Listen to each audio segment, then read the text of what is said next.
I was convinced my husband's son hated my guts. He would always watch me from a distance, his gaze a dark, unnerving stare from the shadows. Then, I stumbled upon a trending post on a local forum. If my parents get divorced, how do I get my mom to take me? She's not my birth mom, but I like her. The kitten wasn't born from her either, but the kitten gets to stay with her. Why can't I? Can a person turn into a kitten? Sensing the poster was just a kid, some users decided to tease him. Why don't you try forging a paternity test? A few days later, 6-year-old Leo Hayes, holding a DNA test report, knocked on my bedroom door. Just before I saw that post, I was instructing the staff on organizing the seasonal wardrobe change. Not too far away, Leo was hiding behind a wall, half of his little head peeking out, his dark eyes fixed on me. I sighed. I honestly had no idea how to connect with my stepson. His father, Joe Hayes, and I were in a marriage of convenience. He was consumed by his work and worried the staff would mistreat his son. My family's business was on the brink of collapse, desperate for a lifeline. It was a perfect match. Before the wedding, Joe warned me that his son was unique, quiet. He asked me to be patient and just make sure the staff didn't bully him. So, on my first day as lady of the house, I had security cameras installed in all the common areas. I tried to talk to Leo, to draw him out, but he remained cold and distant. That all changed the day I fired the nanny who had raised him since he was a baby. He cried his eyes out. And from that day on, he was always there, in the distance, staring at me from the shadows. I was racking my brain for a way to bridge the gap between us when the algorithm blessed me with that post. At first, the title seemed like a call for help. Evil stepmom has moved in. How does a smart kid fight back and not get bullied? It was clearly from a child's perspective. I clicked on it out of curiosity. The poster's mix of childish innocence and adult-like phrasing was oddly charming. He described his family as wealthy, a single dad with a young son who had just remarried.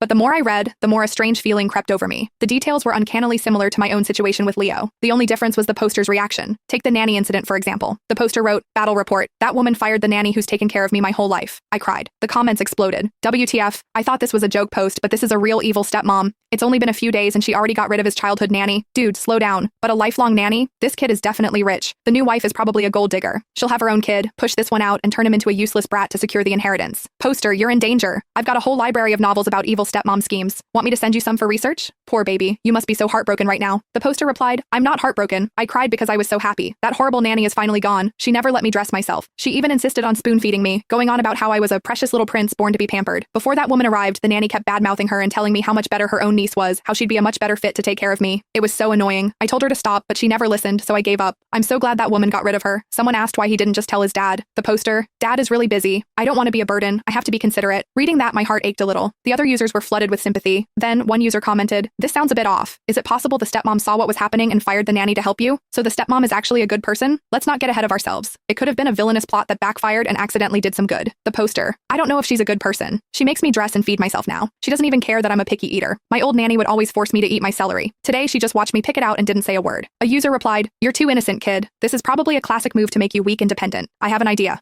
A test to see if your stepmom is truly good. You seem smart and articulate for your age, so here's the plan. If she's really after the inheritance, she won't want you to be successful. So, you need to show a deep, passionate love for learning. See if she tries to sabotage you.